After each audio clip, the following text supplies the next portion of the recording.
ഇതൊരു ഗൗരവമുള്ള വിഷയമാണ്. വളരെ സങ്കീർണതകളുള്ള വിഷയമാണ്. അതിൻ്റെ ആഴങ്ങളിലേക്ക് കടക്കാതെ വളരെ ഉപരിപ്ലവമായ വിധത്തിൽ ഒരു നടപടി ഇ പി ജയരാജനെതിരെ സാധ്യമാകില്ല എന്ന് കരുതുന്നു ഞാൻ.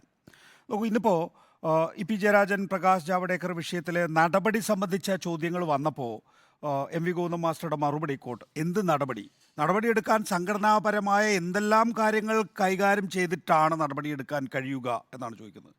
അപ്പോൾ നേരത്തെ സ്മൃതി ഇവിടെ ചൂണ്ടിക്കാണിച്ചതുപോലെ തന്നെ കേന്ദ്ര കമ്മിറ്റിയാണ് ഇക്കാര്യത്തിൽ നടപടി എടുക്കേണ്ടത്. ഇനി എന്തുകൊണ്ട് സംസ്ഥാന സമിതിയുടെ കീഴിലുള്ള LDF കൺവീനർ സ്ഥാനത്ത് നിന്ന് നീക്കുന്നില്ല എന്നുള്ള ചോദ്യം വരികയാണെങ്കിൽ, കേന്ദ്ര കമ്മിറ്റി അക്കാര്യത്തിൽ നടപടി എടുക്കുകയാണെങ്കിൽ മാത്രമേ സംസ്ഥാന സമിതിയെ സംബന്ധിച്ചിടത്തോളം അക്കാര്യത്തിൽ തുടർ നടപടി LDFിൻ്റെ കൺവീനർ സ്ഥാനത്ത് നിന്ന് എടുക്കാൻ സാധിക്കുകയുള്ളൂ എന്നുള്ളതാണ്. ഇവിടെ ഒരു പ്രധാനപ്പെട്ട കാര്യം എന്ന് പറയുന്നത്, ഇന്ന് EPയെ കേട്ടു എന്നുള്ളതാണ്. ഇ പി ജയരാജൻ അദ്ദേഹത്തിന് പറയാനുള്ള കാര്യങ്ങൾ മാധ്യമങ്ങൾ റിപ്പോർട്ട് ചെയ്യുന്നത് ശരിയാണെങ്കിൽ വൈകാരികമായി അവതരിപ്പിച്ചു. ഞാൻ BJPയിലേക്ക് പോകുമോ എന്നൊരു ചോദ്യം അദ്ദേഹം സെക്രട്ടേറിയറ്റ് അംഗങ്ങളോട് ചോദിക്കുമ്പോൾ അവർക്കത് ബോധ്യപ്പെടുന്നു, ഞാൻ BJPയിലേക്ക് പോകില്ല എന്നുള്ളത്. ഇവിടെ ഇ പി ജയരാജന് വീഴ്ചയുണ്ടായി എന്ന് പറയുമ്പോൾ തന്നെ ഇ പി ജയരാജൻ BJPയിൽ പോകാൻ വേണ്ടി ഏതെങ്കിലും തരത്തിൽ ചർച്ച നടത്തി എന്ന് CPMലെ ഒരു കേഡറും വിശ്വസിക്കില്ല, ഒരു നേതാവും വിശ്വസിക്കില്ല. അതിന് ഞാൻ കഴിഞ്ഞ ദിവസം ചൂണ്ടിക്കാണിച്ചിട്ടുള്ള കാരണങ്ങൾ തന്നെ ഒരിക്കൽ കൂടി ഞാൻ ആവർത്തിക്കുകയാണ്. BJP ഒരാളെ മറ്റൊരു പാർട്ടിയിൽ നിന്ന് അടർത്തി സ്വന്തം പാർട്ടിയിലേക്ക്, അതായത് BJPയിലേക്ക് കൊണ്ടുപോകുമ്പോൾ ഗവർണറാക്കാൻ വേണ്ടി കൊണ്ടുപോകാറില്ല. അതുകൊണ്ട് ഈ ശോഭാ സുരേന്ദ്രൻ ഗവർണറാക്കാം എന്ന് പറഞ്ഞു എന്നും ഇ പി ജയരാജൻ 95% വരെ ആ ഓഫറിൽ എത്തി എന്നും ഒക്കെ പറയുന്നത് പച്ചക്കള്ളാണ്. അക്കാര്യത്തിലൊന്നും തന്നെയും യാതൊരു തരത്തിലും അത് ലോജിക്കുമായി ചേർന്നു പോകുന്നതല്ല. അപ്പോൾ നമുക്ക് ഈ ശോഭാ സുരേന്ദ്രനെ പ്രാഥമിക തലത്തിൽ തന്നെ തള്ളിക്കളയാം.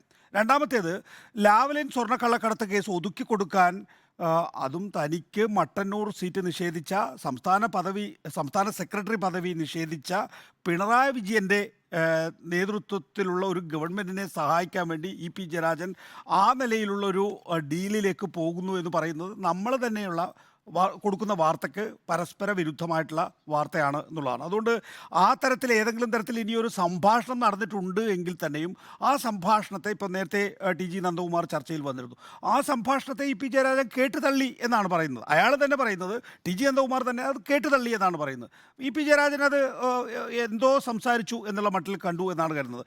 ഏതായാലും ഇ പി ജയരാജൻ ഇന്ന് സംസ്ഥാന സെക്രട്ടേറിയറ്റിൽ പറഞ്ഞ കാര്യങ്ങൾ സംസ്ഥാന സെക്രട്ടേറിയറ്റിന് ബോധ്യമായി എന്നുള്ളത് കൊണ്ട് തന്നെയാണ് ഇ പി ജയരാജനോട് ഇനി അടുത്ത ഘട്ടം എന്താണ്, പിണറായി വിജയൻ പറഞ്ഞ ജാഗ്രതാ പ്രശ്നം. സഖാവ് ജയരാജൻ ഇത്തരം കാര്യങ്ങളിൽ വേണ്ടത്ര ജാഗ്രത കാണിക്കാറില്ല എന്നത് പിണറായി വിജയൻ ചൂണ്ടിക്കാണിക്കുകയാണ്. കേരളത്തിൽ ഏറ്റവും അധികം സംശയകരമായ സാഹചര്യത്തിൽ നിൽക്കുന്ന വ്യക്തിക്ക് ഇതിൻ്റെ സാക്ഷിയായി വരാൻ കഴിഞ്ഞു എന്നത് നാം കാണേണ്ടതാണ്, അതല്ലേ സ്റ്റേറ്റ്മെൻറ്റ്. ഇന്നിപ്പോൾ എം വി ഗോവിന്ദൻ മാസ്റ്റർ പറഞ്ഞ എന്താണ്, ഇങ്ങനെയുള്ള ബന്ധമുണ്ടായാൽ എങ്ങനെയാണ് പ്രശ്നങ്ങളായി വരിക എന്ന് അന്ന് തന്നെ പിണറായി വിജയൻ സൂചിപ്പിച്ചു എന്നുള്ളതാണ്. അപ്പോൾ ഇത്തരം ബന്ധങ്ങൾ എവിടെയെങ്കിലും ചെന്ന് നമ്മളെ കുഴപ്പത്തിൽ ചാടിക്കും എന്ന് പിണറായി വിജയൻ പറയുന്നു. അത് പിണറായി വിജയൻ്റെ അനുഭവത്തിൽ നിന്ന് തന്നെയാണ് പിണറായി വിജയൻ പറയുന്നത്. അത് ഒന്നുകൂടി സെക്രട്ടേറിയറ്റ് ഇ പി ജയരാജനെ ഓർമ്മിപ്പിക്കുന്നു. അവിടെ ആ വിഷയം അവസാനിക്കുന്നു എന്നുള്ളതാണ്. നേരത്തെ ഇവിടെ ചൂണ്ടിക്കാണിച്ചതുപോലെ തന്നെ ഡോക്ടർ വർഗീസ് ജോർജ് അല്പം മുമ്പ് ചർച്ചയിൽ വന്നിരുന്നു. ഞാൻ പ്രതീക്ഷിച്ചല്ല ഡോക്ടർ വർഗീസ് ജോർജിൻ്റെ ഭാഗത്തു നിന്ന് അത്രയും കടുത്ത വാക്കുകൾ. അദ്ദേഹം പറയുന്നത് വളരെ പ്രസക്തമായ കാര്യമാണ് പറയുന്നത്. അദ്ദേഹം പറയുന്നത് എന്താണ്, ഇന്ന് ഇ പി ജയരാജൻ ഇന്ന് TG നന്ദകുമാർ എന്ന് പറയുന്ന ഒരു ഫ്രോഡുമായിട്ടുള്ള കൂട്ടുകെട്ട് പാടില്ല എന്ന് ജയരാജനോട് പറഞ്ഞു. ജയരാജൻ ആ പറയുന്ന ബന്ധം അവസാനിപ്പിച്ചു എന്ന് പറയുകയാണ്. പക്ഷേ അവിടെ അവസാനിപ്പിക്കരുതായിരുന്നു CPM എന്നാണ് ഡോക്ടർ വർഗീസ് ജോർജ് പറയുന്നത്. അദ്ദേഹം പറയുന്നത് അദ്ദേഹത്തിന് മോറൽ റൈറ്റ് ഉണ്ട് അത് പറയാൻ എന്നാണ്. അതായത് അദ്ദേഹം വിശദീകരിക്കുന്നത് ഇങ്ങനെയാണ്, ജനതാദൾ എസ് BJPയുമായി സഖ്യത്തിലാകുന്നു എന്ന് കേട്ടപ്പോൾ തന്നെ താൻ അതിൻ്റെ സെക്രട്ടറി ജനറൽ പദവി ഒഴിഞ്ഞതാണ് എന്നാണ്. പിന്നീട് JDU നിതീഷ് കുമാറിൻ്റെ പാർട്ടിയിലേക്ക് ഇവർ ലയിച്ചല്ലോ. നിതീഷ് കുമാറിൻ്റെ പാർട്ടിയിൽ ലയിക്കുന്ന ഘട്ടത്തിൽ നിതീഷ് കുമാർ BJPയിലേക്ക് പോകുന്നു എന്ന് പറഞ്ഞപ്പോഴും ഞാൻ ഒഴിഞ്ഞു, അതുകൊണ്ട് എനിക്കൊരു മോറൽ റൈറ്റ് ഉണ്ട്. CPM ഇങ്ങനെ പറഞ്ഞാൽ പോരാ, CPM ഇത്തരം ഇടനിലക്കാരുമായി രാഷ്ട്രീയക്കാർ വരുമ്പോൾ അതിനെ പ്രോത്സാഹിപ്പിക്കാൻ പാടില്ല എന്ന് ഖണ്ഡിതമായി പറയണമായിരുന്നു എന്നാണ് ഡോക്ടർ വർഗീസ് ജോർജ് പറയുന്നത്. നല്ല രാഷ്ട്രീയ സന്ദേശമാണത്. ആ രാഷ്ട്രീയ സന്ദേശം എല്ലാ പാർട്ടികൾക്കും ബാധകമാകുമായിരുന്നു എന്നാണ് ഡോക്ടർ വർഗീസ് ജോർജ് പറയുന്നത്.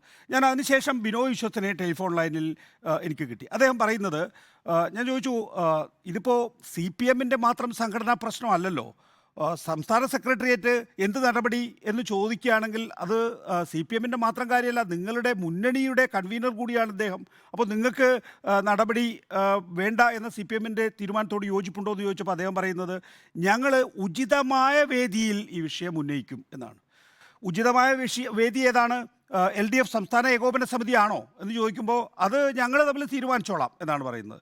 നാട്ടുകാരറിയും ഈ LDF സംസ്ഥാന ഏകോപന സമിതിയിൽ ഉന്നയിച്ചാൽ ഉഭയകക്ഷി ചർച്ചയിലൂടെ ആണെങ്കിൽ നാട്ടുകാർ അറിയണമെന്നില്ല. നിങ്ങളും MV ഗോവിന്ദ മാസ്റ്റർ മാത്രമേ ആ ഉഭയകക്ഷി ചർച്ചയിൽ ഉണ്ടാവുള്ളൂ, അല്ലെങ്കിൽ പിണറായി വിജയനും മാത്രമേ ഉഭയകക്ഷി ചർച്ചയിൽ ഉണ്ടാവൂ. അത് ഞങ്ങൾ തീരുമാനിച്ചോളാം, ഏതായാലും ഞങ്ങളത് പറയുമെന്നാണ്. അപ്പോൾ അവിടെ പ്രശ്നം തീർന്നിട്ടില്ല. ബിനോയ് വിശ്വം എന്ന CPIയുടെ സംസ്ഥാന സെക്രട്ടറി ഈ വിഷയം തുടർന്നും ഉന്നയിക്കും എന്ന് പറയുന്നു. ഡോക്ടർ വർഗീസ് ജോർജ് അതിനേക്കാൾ പ്രസക്തമായ വിധത്തിൽ പറയുന്നു, ഈ വിഷയത്തിൽ CPM ഒരു സന്ദേശം കൂടി നൽകണമായിരുന്നു. ഈ രാഷ്ട്രീയ ഇടനിലക്കാരുടെ കൂട്ടത്തിൽ ഈ രാഷ്ട്രീയക്കാർ ചർച്ചയ്ക്ക് വരാൻ പാടില്ല എന്നുള്ളത് കൂടി ഒരു മെസ്സേജായി കൊടുക്കണമായിരുന്നു എന്ന്. ഏതായാലും ഞാൻ കാണുന്ന ഏറ്റവും പ്രധാനപ്പെട്ട കാര്യം എന്ന് പറയുന്നത്, നേരത്തെ ചൂണ്ടിക്കാണിച്ചതുപോലെ തന്നെ EP ജയരാജൻ BJP-യിൽ പോകും എന്ന് CPM-ന് യാതൊരു തോന്നലുമില്ല. ചില വീഴ്ചകൾ അദ്ദേഹത്തിന് നേരത്തെ ഉണ്ടായിട്ടുള്ള പലതരം വീഴ്ചകളുണ്ട്. ആ പലതരം വീഴ്ചകളിൽ ഒന്നായി തന്നെയാണ് ഈ വീഴ്ചയും കാണുന്നത്. അതിനകത്ത് ഈ പറയുന്ന പോലെ പോളിംഗ് ദിനം അദ്ദേഹം വെളിപ്പെടുത്തിയെന്നൊക്കെ പറയുന്നതിന് ഉണ്ടാക്കിയിട്ടുള്ള ഡാമേജ് ഇലക്ഷന് കഴിഞ്ഞതിന് ശേഷം മാത്രമേ അറിയാൻ കഴിയൂ. ഇപ്പോഴും CPM വിലയിരുത്തുന്നത് 5% വോട്ട് കുറഞ്ഞത് UDF കേന്ദ്രങ്ങളിലാണ് കുറഞ്ഞിട്ടുള്ളത്. അത് CPM-നെയാണ് ഗുണം ചെയ്യുക എന്നാണ്. പക്ഷേ റിസൾട്ട് വന്നാൽ കാര്യങ്ങൾ മാറി മറിഞ്ഞാണ് നിൽക്കുന്നതെങ്കിൽ ജയരാജൻ അതിന് ഉത്തരം പറയേണ്ടി വരും, അല്ലെങ്കിൽ ജയരാജൻ ഉത്തരം പറയണമെന്ന് LDF-ൻ്റെ ഘടകകക്ഷികൾ തന്നെ ഉന്നയിക്കും അവിടെ വിഷയം. ഏതായാലും EP-യെ പാർട്ടി തള്ളിപ്പറയില്ല എന്ന കാര്യത്തിൽ ഒരു സംശയമില്ല. അതിൻ്റെ കാരണം ഈ VD സതീശൻ ചൂണ്ടിക്കാണിച്ചതുപോലെ തന്നെ ഭയമല്ല, EP-യുടെ പാർട്ടിയിലെ റോളാണ്. ഓങ്കോളിലെ വെടി മാത്രമല്ല, ദേശാഭിമാനിയുടെ ജനറൽ മാനേജർ എന്നുള്ള നിലയിൽ പാർട്ടി ഏറ്റവും വലിയ പ്രതിസന്ധി അനുഭവിക്കുന്ന ഘട്ടത്തിൽ ദേശാഭിമാനിയെ താങ്ങി നിർത്തി എന്നുള്ള ഒരു ചുമതല EP ജയരാജനുണ്ടായിരുന്നു. VS അച്യുതാനന്ദൻ്റെ നേതൃത്വത്തിൽ വിഭാഗീയ പ്രവർത്തനത്തിനിടയിൽ സ്റ്റേറ്റ് കമ്മിറ്റിയുടെ നിലപാടുകൾക്കൊപ്പവും ആ സ്റ്റേറ്റ് കമ്മിറ്റിയുടെ ആവശ്യങ്ങൾക്കനുസരിച്ചും പ്രവർത്തിച്ച ഒരു സഖാവ് എന്നുള്ള നിലയിൽ എറണാകുളം, തൃശ്ശൂർ ജില്ലാ കമ്മിറ്റികളിൽ വലിയ വിഭാഗത്തെ തുടർന്ന് ഈ കമ്മിറ്റികൾ പിരിച്ചുവിട്ട ഘട്ടത്തിൽ അവിടേക്ക് പാർട്ടി അയച്ചിട്ടുള്ള ട്രബിൾ ഷൂട്ടർ EP ജയരാജനാണ് എന്നുള്ളത് കൊണ്ട് ഈ വിഷയത്തിൽ പാർട്ടി EP ജയരാജനോട് പല കാര്യങ്ങളിലും കടപ്പെട്ട് നിൽക്കുന്നുണ്ട്. ആ കടപ്പാട് തന്നെയാണ് EP ജയരാജന് ഇപ്പോൾ വീണ്ടും ഒരു ലോങ് റോപ്പ് നൽകാനുള്ള കാരണം.